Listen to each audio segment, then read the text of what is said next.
Здравейте! Днес тук на моя канал. Днес ще направим едно общо четене на тема какви са нейните чувства към теб. Мъжете да обръщат за себе си. Ще разгледаме чувствата, които този човек изпитва към вас. Първо ще направим една кратка идентификация на човека. Седнете удобно. Настанете се, успокойте се, направете си кафенце, чай или каквото желаете. Отпуснете се и гледайте с прекрасна, нежна, лежерна енергия. Видеото е с обща енергия, няма да резонира за всички. За разглеждане на конкретна ситуация се изготвя лично таро четене, за което можете да ме потърсите на лично съобщение на страницата ми 18.damoonintaro във Facebook или на посочения имейл адрес, който е в описанието на канала ми тук. Така, можем да започваме. Нека да видим първо кратка идентификация на човека, за когото ще питаме какви чувства изпитва към теб.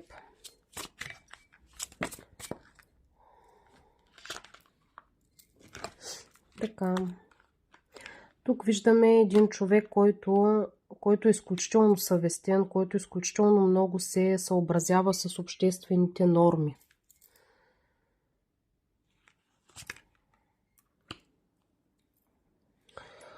Човек, който е постигнал доста в живота си или постига доста, не може да се оплаче от финанси и от това, което е постигнал. Човек, който най-вероятно до момента е имал така значителен брой жени в живота си. Пак да кажа, мъжете да обръщат за себе си. Човек, който има опит, така да го наречем. Човек, който има опит. Човек, който е насочен така доста в това да печели, да изкарва пари, да се чувства стабилен, да се чувства финансово независим. Човек, който по някакъв начин може би е и малко егоист и доста така умело защитава себе си и позициите си, когато нещо усеща, че не е както трябва. Но и тук също така виждаме човек, който има чувства и изпитва много силно привличане към теб. Но и човек, който е на кръстопът и не знае как да действа. Той усеща тази силна енергийна връзка между вас. Той усеща, че между вас има нещо специално, има нещо повече. Не е просто поредната жена, поредния интимен контакт. Най-вероятно вашата ситуация се разиграва от доста време и тя не е от сега. Не е отскоро. Тук ситуацията е доста специфична, може би няма да отговаря за всички. Пак казвам, той е доста така насочен върху себе си, върху това да изкарва пари.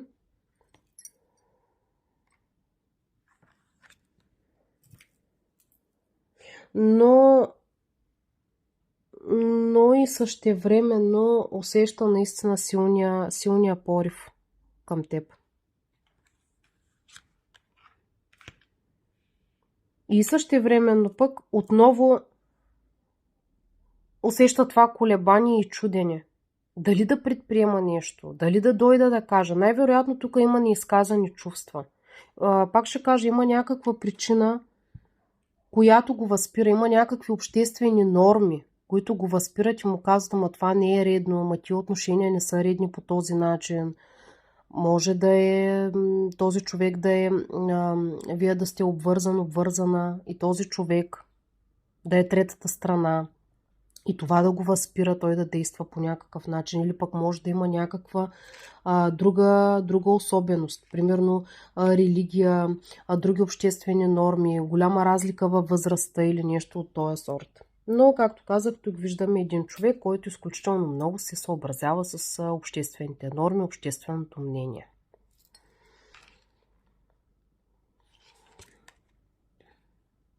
Също имаме тук човек, който е и много така, много лежерен. Така както много работи, в следващия момент той е човек мечтател, човек лежерен, човек, който дори на моменти така е разпилян. Той няма такъв, как да кажа, хем държи на графика си, хем следващия момент обича да... Душата му е лежерна, душата му е нежна, душата му е творческа, душата му е като нежна поезия, която е потисната и неизречена. Това нещо най-вероятно вие го усещате енергийно. Енергията му е такава. Някак лека, в следващия момент леко разпиляна. Възможно е човека да е от водните зодии Рак, Риби, Скорпион. Така, нека видим и сега... Всъщност не е задължително, може да е просто в тази енергия на водните знаци, а всъщност да е друга зодия. Не е задължително да е воден знак. Нека да видим какви чувства изпитва този човек към теб.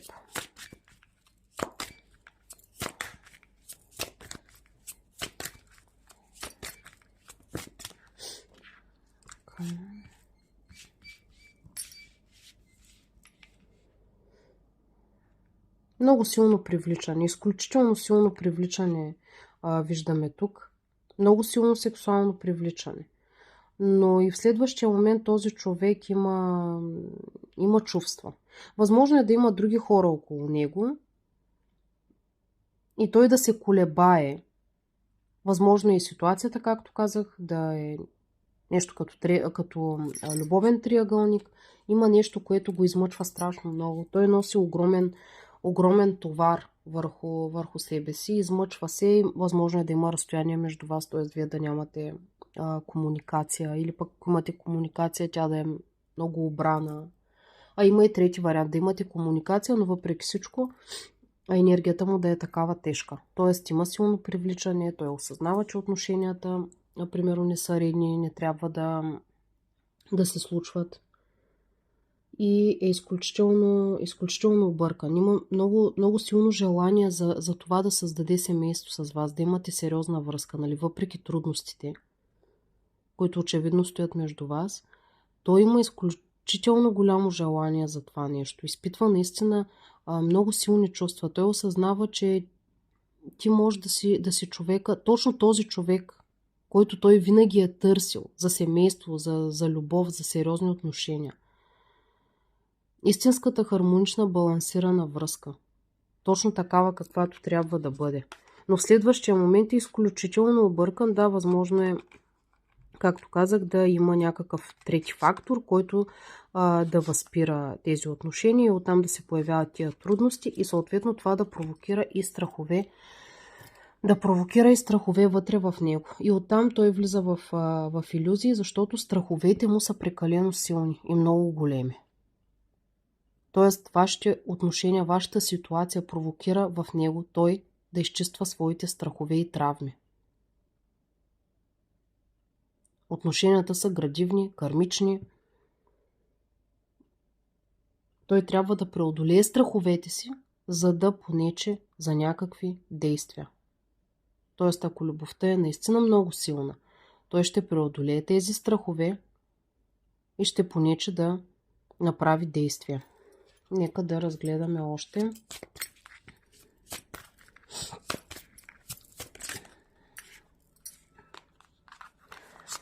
Да, точно така. Виждаме, че има някакъв трети фактор, трета страна, която възпира тези отношения. Виждаме, че той е объркан, стои на страна, мисли, премисля. Не се случва нищо в момента, най-вероятно. Възможно е да има божествено настроено време, така наречения divine timing, т.е. нещата между вас ще се случат и развият тогава, когато трябва. Т.е. тогава, когато човек отработи травмите си. Той ви вижда като изключително харизматична, магнетична жена. Много красива, много сексапилна, много огнена. Уникално интересна жена, уникално различна жена. Такава, каквато той не е виждал до този момент. Най-вероятно все е срещал жени, имало и жени около него. Най-различни, абсолютно най-различни. Но точно такава, с тази си харизма, с това си излъчване, с начин на говорене, с визия, въобще цялостно, такава най-вероятно не е срещал. И точно това го вкарва в такива размисли и страсти, и такива страхове се пораждат, защото той дори самия не знае дали може да се справи с огъня, който носиш ти. Той не знае дали може въобще да бъде мъж, който да обича и да обгрижва тази жена, такава каквато е. Опитва се да балансира, да укрути тази страст, тази силна емоция, която изпитва към теб. Опитва се, наистина се опитва, опитва се дори да се крие зад материални неща. Работи, изкарва пари, опитва се да се радва на това, което има, но му е изключително трудно. Опитва се и да прецени какво да прави, но някак страховете му са толкова големи, че той не вижда вариант за действие. Той се страхува. Изключително много. И така както се страхува, следващия момент пък осъзнава и съвсем ясно усеща енергийната душевна връзка между вас двамата и това, че има нещо повече между вас и че ти си неговото слънце. Този човек изпитва чувства, силни чувства и много силно привличане.